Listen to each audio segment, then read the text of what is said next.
Good, yeah. I'm really excited to be here because, especially since I noticed this one at the back there, a really high-minded quote. The duty of comedy is to correct men by amusing them. This is going to make, I'm going to make a joke about drawing dicks on a billboard in a minute. This is going to make it seem high-minded, as though there's a wider point, but there's no point. There's no point to that. How are we? Are we having a good night? Yeah. Yeah. Oh, that's good. That's good. I am coming up to 15 months sober now. Woo! Thank you. We got any sober people in? Yeah. Hey, it's boring, isn't it? So fucking boring. I'm bored. I'm bored. I just I actually started comedy after I quit drinking because I miss the chaos. I miss the chaos. I love a bit of chaos, I do. Any chaotic people in tonight? Yeah? I saw you put your hand up and you immediately went, yep. Are you the chaos one among your friends, are you? Yeah. Yeah? What does, sorry, what's your name? Vicky. Vicky. What does Vicky do to be chaotic? I don't really know her that well, so You just got that vibe. I know her sister and her brother-in-law, and they say that she's mental.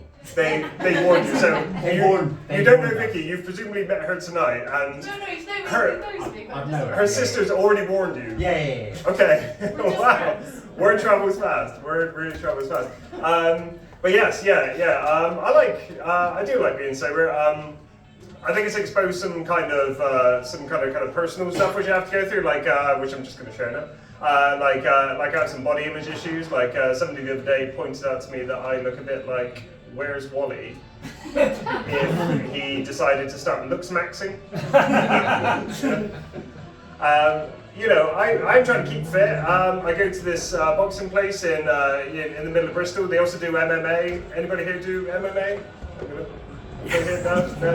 If you don't know what MMA is, it's fine. It's basically where angry men go to 69 each other. It's short for mixed martial arts, which I always thought there was a particular routine you would have to learn, like Brazilian Jiu-Jitsu and stuff. Turns out you can just mix and match. So I am now a black belt in Thumb Wars and Whack-A-Mole. That's right. Speaking of, I heard on the news the other day that Trump has now installed a UFC cage outside of the White House. So you're nodding your head. Yeah. Has anybody seen this on the news? I cannot think of a more American thing than a guy with a wig and a suit passing out money while two people just brawl it out. It's incredible. That's actually now, obviously the issues with the citizenship that they've been having. That's now how you get citizenship. You have to win before you get in.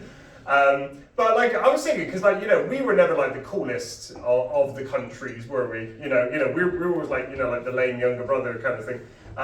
Which makes it it got me thinking about what our equivalent would be. And I guess it'd be if the king put a maypole outside of Buckingham Palace. I can't think of anything else. And I was I guess. We got any mothers in? We what? Got any mothers in? Fantastic, it's really. Happy Mother's Day. Yes, I know that was ages ago, but I haven't seen you in ages. Where have you been? God, and off the radar. So I have two kids, so you have to go out and you have to you have to do the whole thing around Mother's Day, getting the presents, and of course the obligatory breakfast in bed, isn't it? Which is no, you don't get breakfast in bed. No, I think I got a cup of tea. You got a cup of tea. Well, that's good because I personally don't rate breakfast in bed that much because it's awkward. You get two good things, bed and breakfast, and you put them together. It's just awkward. It's weird. It's a bit like sex on the couch, isn't it? Because sex on the couch is very similar in the sense that you end up with a bad back. You have a mess in your lap. And it's made really awkward by your family staring at you smiling.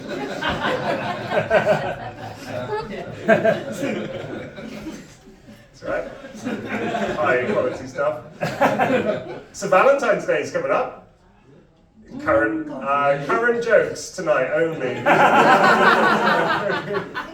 These are hot off the press, everybody. Yes, 9 months to Valentine's Day. I thought I'd surprise my wife by kind of like doing something nice. And what I thought would be really meaningful to kind of keep the spark alive would be to work on my flirting. So what I did was I thought I'd practice flirting, but to get a good breadth of experience, I thought I'd flirt with loads of people, to get a nice even experience, which I thought was going really well. But after I'd flirted with everybody on the bus, apparently I weirded some people out. I'm not allowed on first class anymore, basically. My in-laws are Welsh and they speak Welsh, so. Oh, got a couple of woos. Well done. Yes, yeah, lots of. I'm pretty sure they married me for the visa. You don't know what's going to happen with with the aftermath of Brexit, do you? So I thought I'd learn a bit of Welsh, not to impress them really, but just to make sure that they're not saying anything about me behind my back. And I'm all right. I'm approaching conversational, but sometimes I just forget words, And when like you forget words, sometimes you just try to piece together like two sort of related words so that somebody's getting the gist of what you say. I said to my mother-in-law, I said, have you seen my belt? But I couldn't remember the word for belt. So I sort of pieced together two words, and she seemed really shocked. And after I looked back, it turns out what I actually said was, have you seen my trouser snake? Which my father-in-law seemed very interested. So it was all works out there. I saw this billboard the other day where it was advertising how good it is to advertise on billboards. Makes sense. Which, like a lot of it was saying, that this is a safe place for your brand. There's no controversy, there's no fake news, there's nothing controversial at all about this. And I just thought, don't people draw dicks on billboards all the time? I know I do. I think that's the problem with kind of British kind of culture though, and English language generally, because like everything is a double entendre, isn't it? Like with the nice weather, I decided to do some gardening. My wife couldn't stop laughing at the fact that I kept talking about trimming the bush. But like I think a lot of product designers need to know this, and so they actually change what they do to fit in with the fact that we all have a dirty mind. Like Skittles, for example. We all know the slogan for Skittles. Taste the rainbow. There you go. Taste the rainbow, isn't it? It's not actually taste the rainbow in other countries. So in Australia, I kid you not, this is genuinely true, fun in the mouth. Fun in the mouth. See, like, imagine, like, you walk into a shop, like, you just couldn't have that here, could you? Yeah, just couldn't have that. I had an argument with my co-worker the other day, and I got pulled into HR. He told on me. That's what made it worse. I was like, oh, he told on me. I wasn't happy, but bless her, the HR manager, she was really trying to kind of mend bridges. So she asked me to say something constructive about him, and I said, okay, well, I think you are the biggest wanker I've ever met. And she said, no, you have to say something positive. I said, oh, I'm positive. But so I was fired for that job, funny enough. In for a penny, in for a pound, you're going to stay committed.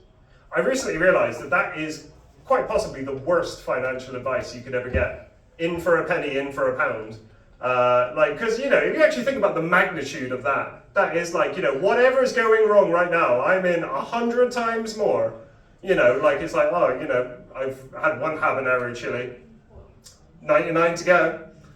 I think that's, again, it's just being British, isn't it? In Europe, they don't have this issue because they don't say in for a penny, in for a pound. They say in for a penny, in for a kilo, which is actually not too bad financial advice because if anybody knows the price of a gram these days, a kilo make you a lot. I'm not very good at watching films. I'm one of those people I really get drawn out at the moment. Somebody who's always questioning stuff. And especially films. Yeah, like it really bugs me when like there's those tropes in films. Like, you know, like when somebody walks into, kind of gets into a car that's not theirs and they're sort of looking around for the keys. And then they do that thing, don't they? They're like, where are the keys? And then they kind of do the sun visor and it kind of drops down. And I thought, see, that's just so awful because, you know, I've tried stealing tons of cars and they're never there. I saw somebody the other day who was, do you ever meet somebody who is just, not just attractive, but like distractingly hot? You know, like it's almost like their attractiveness is like staring at you, like, and you're like, I'm trying to focus here. Vicky, you nodded. Thank you for validating that. It's really quite like almost like traffic stopping kind of. They should have a light on kind of thing. Which might, like, I don't do well with flirting, and my brain goes to probably the level of conversation and the level of call and response, equivalent to that of when I speak to somebody who's got a really thick Scottish accent. You know, in the sense that it takes me about a minute to parse and reply, and I just spend the rest of the time staring at the mouth.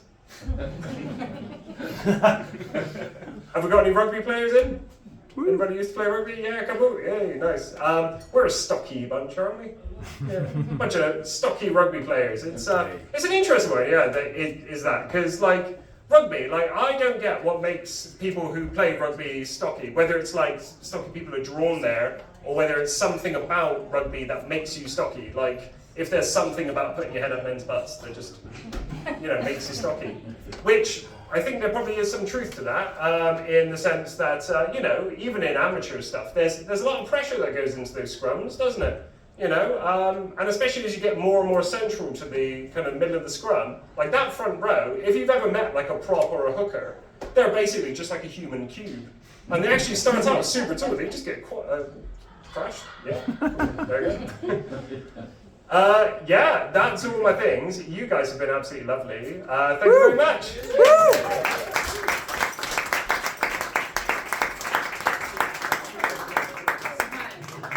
Owen P, everyone. Please give a lovely and welcome applause to Mr. Alec. Was it? Welcome, Alec.